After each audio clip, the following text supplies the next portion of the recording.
Hello, you wonderful people, and welcome to another episode of Super-Fanta-Fi. This being a show where I talk about TV shows of the supernatural, fantasy, and or science fictional genre. For today's episode, I'm going to talk about The Last of Us Season 2, Episode 2. Great episode. A lot of really interesting things went down in this episode, so let's break it down. So it's the episode, and obviously we'll talk about it more later, but the big question was, will they do it? And it's like, most people are like, yeah, they have to do it. It's a crucial thing, but like I said, we'll talk about that more later on. That opening with Abby is so depressing, where it's just like her as herself now talking to herself 5 years ago from when she found her dad. And even that line being like, oh, you're going to see his brains on the floor, was like, ooh, I wonder is that line directly from the game? Because I was like, oh, that's an interesting parallel. The parallel isn't as much there as it probably would be in the game. But here, like the parallel still stands, but it's not as strong, I think, as it would be, obviously, in the context of the game. But either way, it's just a heartbreaking thing of knowing what she went through. And at that point, you kind of have a better idea of who she lost before we even get to reveal at the end, which it's interesting because I'll talk about it then, But either way, Abby and them are looking at Jackson, and now they're seeing like, holy crap. We saw it at night, and we thought, okay, it's like a small tent town. Nope, it's a fully established city. They got power lines and everything. And so for them, it's like, whoa, this is a lot more of a like uphill thing than we thought. And Abby's the one that's like, well, no, we'll figure something out, because home dude is like, don't worry, we'll get past the guards, we'll get past this, we'll get past that. It's like, well, they also have dogs. We'll get past the dogs too. We'll find a way. He's like, I have a plan. And the others are like, do you actually have a plan? I know you're BSing. He's like, I do have a plan. It's us convincing Abby to go back, because if we do not, we will die. It's only like 5 of us against an entire highly trained town that will kill us. Like, we won't get far. Like, also, even if we somehow move past all that, we'd have no idea how to find Joel. And then there's a conversation of, well, we can find some people who are out doing recon and stuff, and then we can capture them. But then it's like, yeah, and like, oh, will they just give up Joel's location? Oh, well, we'll threaten them. It's like, but then we can't let them go. And it's like, let's kind of move past the fact is we won't be letting them go. It's like, because the whole point was, the only people we're going to kill is Joel. No one else has to die. He's the one we're going after. So that's all going down. We catch up with Ellie as she's kind of being brought up by Jesse to go investigate some stuff, because everyone's kind of on recon, because there was a recent situation where the infected situation's kind of gotten worse. There was a pile of infected, but underneath them, hiding in the snow, was even more infected, like 30 or something. So it's like, oh, they are kind of adapting, and they're hiding and using the warmth of like the other dead infected to like keep themselves going. Because I don't remember if they never touch on it in the show, and I don't remember, even once again, I don't remember the first season of the show ever tackling it, because there's only like one snow section in the first game, and no, technically 2 in the game and the TV show. So that never really comes up too much about how the cold affects the infected. I don't think it ever did. It might have came up in the first game, and once again, I don't know the second game enough to know like if that is something they ever really talk about. Doesn't seem like it affects them too much, but I guess as long as they're not too exposed to it for extreme long periods of time. But it seems like, I mean, they seem perfectly fine. Obviously, they're not going to be like, oh, we're going to be like chilly or whatever. It's like, no, none of that exists. They're just in full throttle mode. But like, obviously, they go through the trouble of hiding beneath the snow. So it's like, it would be like, take its toll on them eventually, just if they're out and exposed to the elements long enough. But either way, like I said, they never really get into the nitty gritty of that, I think, in the games. But like I said, I could be mistaken. Either way, Jesse kind of busts Ellie's balls about the whole, like, it's like, oh, I heard what happened. She's like, dude, he kissed, Dina kissed me. And it's like, what? I was talking about Seth and Joel. She's like, oh, he's like, whoa, you kissed Ellie? Come on, Ellie. Dude, it's only been like a week. And she's like, dude, I'm sorry. Like, she kissed me and it didn't mean anything. He's like, dude, I'm just messing with you. He still goes, but it is still pretty fucked up though. But yeah, they're going to investigate all of this. And I thought this was an interesting moment and conversation, because I'm pretty sure this conversation does not happen in the game, because I don't fully remember the full lead up to what happens at the end of the episode. Like I said, we'll get to it. I don't remember the full lead up to that. So, because I remember, because this whole section, obviously, with the infected doesn't really happen in the game. Like maybe that section, something like that happens maybe later, but probably not. I think that's just something they added for the show, just to kind of add with the complicated tensions of everything going on. But Ellie makes this whole point of like, me and Joel are good. Yes, things are complicated between us, and they're bad. And in fact, they were really, really bad. But I'm still me, and Joel is still Joel, and we're we. So it's like you and no one else has to worry about it. We're good, and nothing is ever going to change that. And I think that's actually sweet and beautiful. That it's like, right, we might be in our complicated spot, but we're still what we are. And it's like I might be acting pissy towards him, and I might be mad, but it doesn't change. And it's just it's something I'm dealing with. I'm still figuring out on my own. But it's still the thing of you don't have to worry. Me and Joel are good, because she's like, and he was like, so you two hashed it out, and she doesn't say anything. So, which kind of ties into something I heard someone talk about that I'm not familiar with the game. Once again, I only know half of part 2 story. So there's something that happens near the end of the game that was kind of referenced when someone was discussing The Last of Us Part 2, which I was like, oh, interesting. And it's like, it's something that did differently in episode 1, but part of me is like, they'll probably run that back either later this season or maybe sometime next season. They'll run that back to be like, well, that wasn't what you thought it was. It seemed like it was going to be that, but we'll run it back. So we'll see if they end up how that head. Once again, maybe if I remember, if it is next season, I'll try to remember to discuss that, but I probably won't remember that at all. But either way. So anyway, they're going out to investigate. Well, first and foremost, Tommy's rallying everyone. It's like, right, this is a drill, but we also have our preparations in case stuff happens. Make sure safeties are on. Nobody wants to get, someone don't want anyone shooting themselves in the leg again. It's like, Earl. It's like, yep, no one wants to be an Earl. But it's like, yeah, the kids will get them and the children and the elderly to the basements. And then like everyone else, you go to the roof. Like no one is on Main Street. Everyone just stay on the roofs to kind of have the high ground when they if they get this far and flood in. And Maria tries to like ease the tension between Seth and Ellie. And Seth's like, I'm sorry. I shouldn't have even said what I said. Like, I shouldn't have even thought it, because Ellie's bringing up the point, like, yeah, the fact is you said it must mean that you're comfortable enough. The fact this is even in your head must be something like, oh, you must be at least somewhat comfortable enough saying it. But he's like, yeah, I was drunk, but there's no excuse. Here's some sandwiches. Hope your patrol is good. But they end up leaving. Oh, because she also found out, she's like, I'm going to go patrol with Joel. That's what started the conversation between her and Jesse. But Jesse was like, nah, he went out with Dina. And she's like, what? It's like, yeah, Joel found out, he wanted to go with you, but he found out you were asleep. And because of that, he was like, no, like, I'll just let her rest and let her sleep. Which is going to also turn into some conversations later on about some stuff I don't remember. But like I said, we'll wait. But yeah, they go out, but there's a storm on the horizon.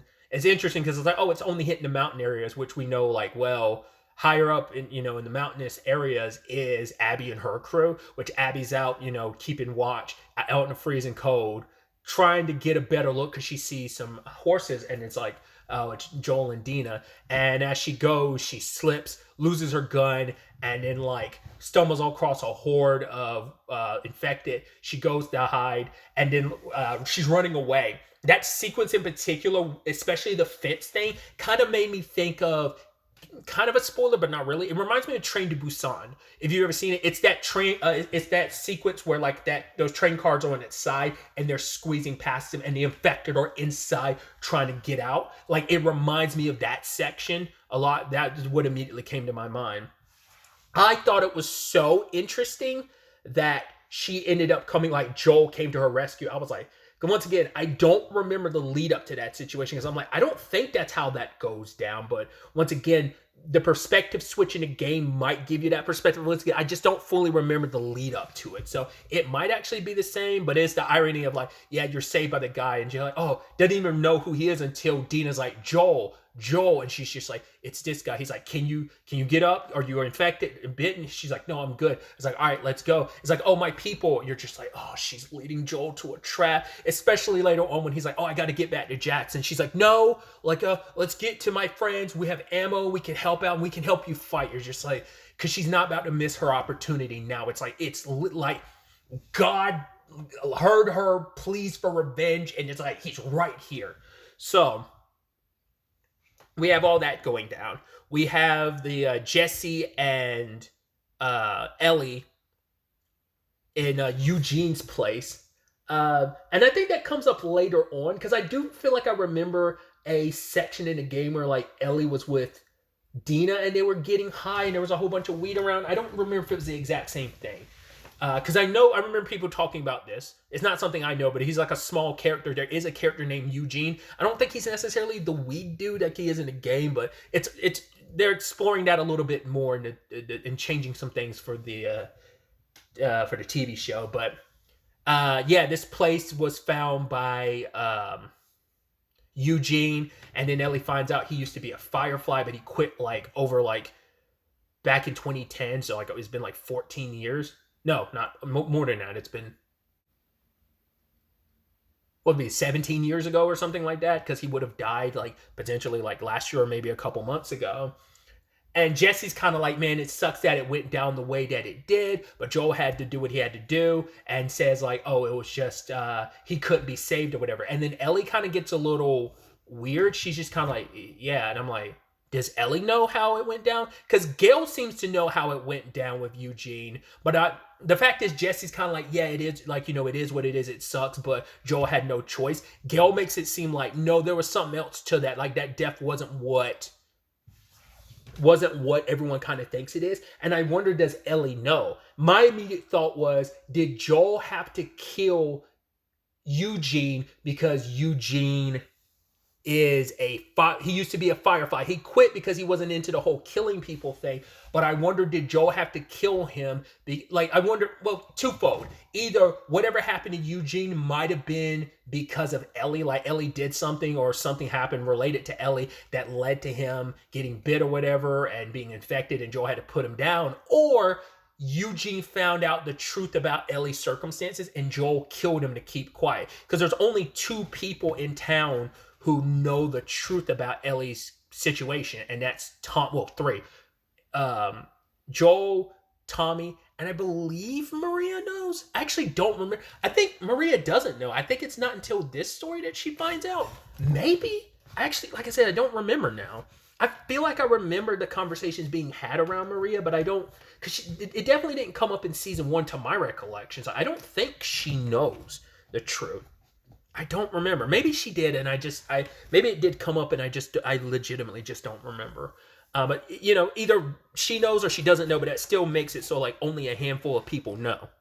I don't know. There definitely seems like there's more there, like I said, with just her response and even her being like, whoa, he was a Firefly. And it's like, well, we know how Joel feels about the Fireflies and them knowing about Ellie's circumstances. Like I said, it feels like that could be a strong possibility, but we'll have to wait to find out, because I believe there was talk about, well, I won't talk about that until like it comes up. But either way, so I thought that was interesting. But obviously back in Jackson, the Horde was initially following Joel and them, but the problem is, and I completely forgot about this until they cracked open a pipe and we see some of those tendrils, and I was like, oh, right. I was like, I forgot. It's something that's in the show, but not in the video games. Is like the whole like, oh, you step on like, was it like a cordyceps or something? Like you step on like something connected. That the whole hive mind thing isn't really a thing in the video games. Definitely not in the first game. Maybe it was a thing introduced in the second game. I don't think it was. But that's something that's unique to the show. And they don't really pull that thread much. They only use it once in season 1. But now they're using it again. And it didn't even cross my mind last episode when it was like, oh, we see stuff moving. And because other people are like, oh, what does that mean? I was like, I completely forgot they set that up in the show. Like I said, they only used it in episode 2. They introduced the concept there and then they used it again. Funny enough, bringing it back in the second episode of the second season. So that's interesting. But yeah, that entire Horde immediately makes their way towards Jackson. And everyone's locked and loaded. They've got their preparations. And it was a pretty good tactic. Like, obviously, like, putting the vehicles to keep the doors up, got their barrels when they come smashing through. You light up you leak out all the gas, torch them, have the whole area on fire. So the more they run through, the more they're catching on fire. But we also see there's a big boy amongst them. It's like the return of the bloater. Now, they never actually said the name in the first season nor this season. So, because they don't actually go, with the exception of the clickers, they're the only ones that they actually name. I didn't, because I'm not familiar with two, so part two. So they dropped the name of the infected, the new type. This last episode, they were just like, oh, like it's stalks. They're called stalkers. But they've never name dropped the bloaters. They don't even call the regular infected. They're just called runners in the game. So I guess like with a name like that, you're just like, oh, they're just infected. You'll distinguish between them and the clickers. That's about it. Just about, oh, these are regular infected. Here are the clickers, and maybe this will be the stalker. Like, that's all you'll really kind of get. Oh, and like I said, they don't give the bloaters their name because this is the only second one we've seen, and even amongst that crowd, there was only one bloater. But it's like, oh, here's the heavy boy. So he busts through their defenses. Like, obviously, it's like, all right, from the rooftop, they're coming through. We got to rain down bullets on them. And there was, like, flamethrower crew, but two of them ran away. So it was up to Tommy and another guy. One guy got. Tommy was kind of holding his ground, but he was also trying to draw away the bloater when it caught its, like, Maria caught its attention because she was taking shots at it. Hell, the people on the roof obviously aren't safe because eventually the infected busted through and made their ways to the roof and started killing some of the teams on the roof, which they were kind of doing their thing, fighting it off. But Tommy, once again, I don't know the story of the game all the way through, so I was actually kind of concerned. Like, I actually don't know if Tommy and Maria, like, they don't necessarily have plot armor. At least I don't know that they have plot armor. So, like, I was kind of concerned. I was like, is Tommy about to... Which is ironic, too, in so many ways, because I just thought about like the irony behind it. The Kathleen's right hand dude, the one who goes up against the bloater and gets his head ripped off in episode 5, that's Tommy from that's the actor who played Tommy in the game. So it is ironic that Tommy would get killed by OG Tommy from the video game would get killed by a bloater, whereas TV show Tommy is about to face off against a bloater. So I was like, oh, they had to have done that on purpose. I just didn't even think about that until just now. I was like, oh, that had to be like some cheeky meta-ness to it. But yes, our Tommy luckily worked out better than video game Tommy in that situation. Once again, I'm not referencing actual video game Tommy in that capacity. The actor who played video game Tommy got, because he's playing a completely different character. He was, like I said, Kathleen's right-hand guy that got his head ripped off by the bloater. But yeah, like backed into a corner. He's laying into it with the flamethrower. You're just like, oh shit, it's running out. And just when it seems like, I'm like, is Maria gonna show up and back him up? But just at the last second, the thing finally dies from its wounds. I was like, oh, thank God. I was like, wow, I was scared for Tommy. Maria, I was like, where's Maria then? She went to go release the dogs. The dogs went for the jugular and start ripping into some of these infected. So they started having their pushback, but it's still, a whole bunch of people dead, people being bitten and infected, but still trying to fight back. It's a hell of a situation. And obviously, all this is going down. Obviously, like, Control had reached out to the radio. Amy on the radio had reached out to Jesse and Ellie to find out if they'd seen Joel or Dina, because they haven't contacted. So they immediately take off looking for them in the area that they would be. And then we get to where it all goes down. Because that's also another thing of the moment we saw where Abby and them were at the beginning of the episode, I'm like, yep, this is the place it goes down to my recollection. But yeah, drew them in, and they kind of thought everything was okay. Joel's trying to contact everybody, and it's like, oh, this is Dina. And then Abby's like, that is Joel. And everyone's looking like, okay, pull the gun on Dina and have her as a hostage. And now it's like, okay, it's about to go down. It's like, do you know who we are? Now, I've heard the name, what was it, the WLF? I've heard that name about stuff from the game, but I don't know the context of what it is. I guess it's like a militia group that either absorbed what was left, because there were supposed to be Fireflies in Seattle. They said that 5 years ago. That's what happened, what was said 5 years ago. So either they became like some other form of militia, or some other militia came in, wiped them out, and took all that they had, their infrastructure and weapons, or just these people, because she says later on there are no more Fireflies. So I guess the Fireflies are kind of as a brand, like because Marlene was queen of the Fireflies, but wasn't she only the queen for like the Boston branch? Like, or was she Queen Firefly all the way through? Like, she's the head honcho. Because it would make sense if you kill the head of this organization. This ain't a Hydra situation. You cut off one head, another one grows. I mean, a lot of top tier people died. Like I said, I can't remember if she was like, I actually don't remember if Marlene's like top dog of all Fireflies or just this squad, the Boston section. I think just the Boston section, but I could be misremembering. But yeah, like I said, I don't know what the WLF is, but I'm just saying like it's probably a thing of most likely like they're like a more hardcore militia of like we put aside what was the Fireflies and now we've become a whole other beast entirely. And that's what trained up Abby and them for like the past 5 years and so. Because I'm sure there's some fundamental elements that still reside from the Fireflies, maybe with the whole like code of like not killing unarmed people. But yeah, she confronts Joel. Abby confronts Joel. It's like, okay, so when was the last time you saw the Fireflies? And he was like, Salt Lake. And she's like, well, at least you're honest. And you're just like, oh boy, you're kind of getting nervous. Especially because, immediately he pulls out the shotgun, shoots Joel in the leg. You're like, oh, fuck. The entire sequence, my heart was beating because I'm like, I know what's coming. I know what's coming. It's coming. I was like, oh, crap. How? I was like, are they going to do it like they did in the game? I don't fully remember, but I believe I remember. And especially when she looked over to the golf clubs, I was like, fuck, they're about to do it. I was like, I even debated, I'm like, do I want to see this? Because I was like, that's going to be depressing. I'm actually, like, it's not as hardcore in the TV show as it is in the, well, I'll finish this whole section before I really get into it. And obviously, they drug Dina to knock her out. What's her name? I think it's Mel. She's the one who's played by the actress who played Gert in Runaways.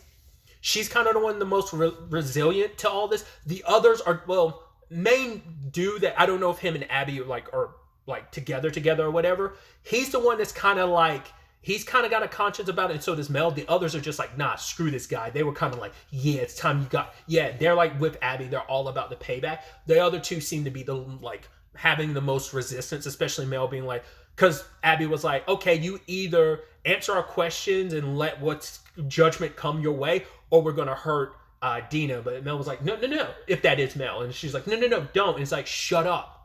Like, this is what's going to happen. So, and who knows if Abby meant what she said. To be fair, she's so rageful. Right now, the ire of her vengeance is right in front of her. So she could and probably would do anything in that moment.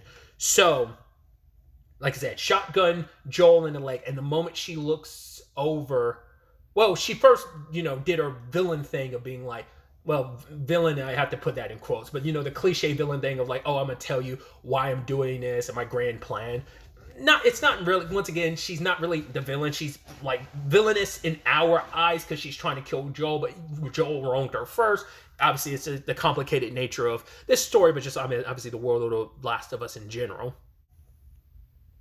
But the moment she, it's like, right, do you remember how many people you killed, or was it just like you don't even think about it? It's like you killed 18 soldiers and 1 doctor, and it's like, yeah, he was unarmed. It's like, to be fair, that doctor was like not going to get out of his way, but Joel was just without hesitation, pow, killed him. So I was like, well, that sucks. And she's, yeah, it's like, yeah, he killed a doctor, and there's probably not that many out there in this world. They didn't really get into the nitty gritty of what those doctors were doing, what those Fireflies were doing, because they even said it in the beginning of episode 5. They didn't believe any of those stories about what was happening because it's like, none of that matters. That can't be true. So none of that mattered to them because it's like, yeah, they were operating on someone, because did the nurses not tell you that he carried a girl's body out? Because none of that conversation came up. Just, hey, you killed him and you walked away. At no point did they reference, hey, he left with a girl that was on the operating table. So either way, Joel kind of knew, and she's like, oh, she can even say like, oh, I look at you and I can tell that you know what I'm talking about. And then immediately looks over to the golf clubs. You're like, oh, fuck, it's about to happen. And she goes over and she's like, she's about to do her thing, her monologuing again. He's just like, just shut up and just fucking do it. And then she goes over and she's like, I'm not going to make this easy for you. And then proceeds to golf club his legs. You're like, oh God. Because I was remembering, because like, I was like, are they gonna? Because at first I was like, Dina's there. I was like, was Dina there during that situation? I remembered Ellie being there, so I was like, before they knocked her out, I was like, are they gonna make it so that Dina's there to see it instead of Ellie? But I'm like, Ellie is on her way, so she still could be in this situation. I'm like, not unless in the show they're making it so that she gets there when it's already done. But it's like, no, they made sure to make Ellie has to see it, sadly, and she gets there after Abby's beat on his legs, and then she proceeds to punch him in the face, like she's handling it like just her own fist. And I think it's more visceral in the regards of like, it's not as visceral as how it would go down in the game, but it's just the fact that she's doing it with her bare fist, because it's like, I need to kind of feel the impact myself. I need to make it my own. Like using a weapon, it's like, no, I need to do it with my bare hands, and Ellie gets there just in time, just to be held down and has to watch it. And it is so sad and so brutal. And just her saying the words, "Come on, Joel, get up, get up." It takes me back to the episode when like Joel the episode afterward. It's episode 7 and 8 with the whole thing of when Joel's recovering from being stabbed at the university.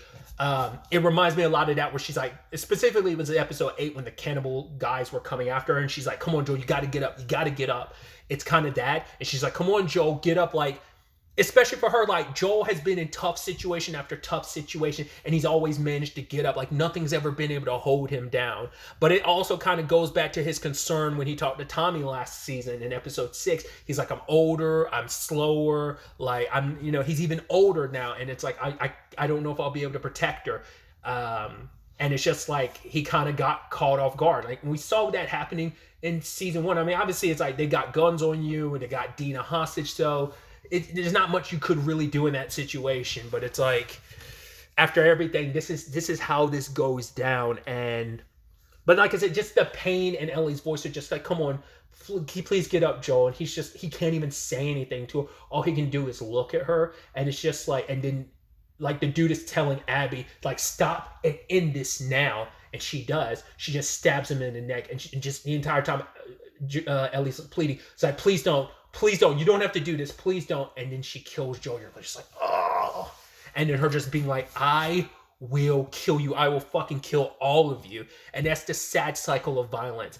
Abby did what was done unto her to the person who did it to her, creating just another Abby and Ellie. It's just like she was so determined to get her revenge, and now she created another her, because she doesn't know Joel and Ellie's relationship, and it doesn't matter to her. She didn't care about anything. She just wanted her revenge. So this is her making a selfish decision after Joel made a selfish decision. Yes, you could either side with Joel, being like, "I agree with what they did," or disagree. At the end of the day, it was like, did he do it for Ellie's sake? It's like, no, he kind of did it for his own sake, convincing himself it was for Ellie's sake. But still, he was selfish. He loved her, and he didn't want to let her go. He couldn't let her go. And now that selfish decision has led to Abby making a selfish decision, because she never once thought about the consequences of her actions, of what you did to Joel, maybe someone's going to do to you. And it's just this perpetual cycle of violence. Now, this is where I'm going to talk about some like differences in the game, and what I was talking about, it's not as visceral to my recollection. To my recollection, she doesn't beat him in the leg with the golf club. She bashes his head in. Spoilers, it goes full Walking Dead Glenn, if I remember correctly. That's why when she was like, "Oh, my dad's brains were on the floor," I was like, oh, isn't that kind of a little foreshadowing? Because I think it might not be as like visceral as the Negan Glenn thing, but I do remember her bashing his head in. Like, I don't think she punched him in. I think it was like she went full golf club against his head and bashed his head in.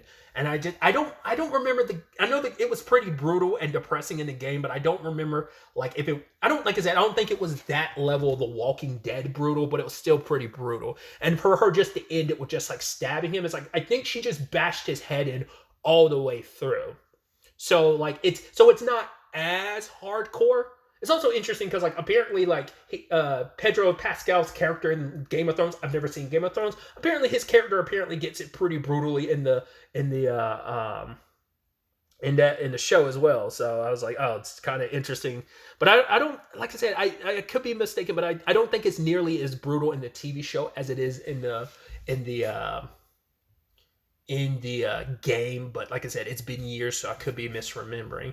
But also, like, like them leaving. And that's the thing too, they left her alive because they made the whole declaration of they weren't going to kill anyone but Joel, and it's like Abby got her get back, so it's like let's just go. But it's also the thing of even getting her revenge, it didn't fix anything. She still her didn't bring her dad back, didn't make her feel any better. It's just like I killed someone in cold blood. And I think even in that moment she recognizes you're just like me and you're pleading and stuff, because the difference is Ellie saw her kill Joel. Her dad was already dead by the time Abby found him. So it is different. Like finding the aftermath versus witnessing the event is very, very different. And just like her like crawling over to him and just kind of like crying and holding onto his body and like interlocking her hands with his, it's just like it's so sad to just her cuddling up with him, because it's like we were in the spot we were in, and it's just like you kind of never think that tomorrow could be the last day, you know, especially because he left with Dina because he didn't want to wake her up. And it's like that could have been some time we had left to talk again, and we kind of missed that chance, we missed that opportunity. And obviously we end with Abby's crew leaving and Jesse showing up. And we also cut back to Jackson, some people getting killed, those who were infected. Like, you know, that one guy is like his arm had a bite in it. He hands the person a gun and they shoot him.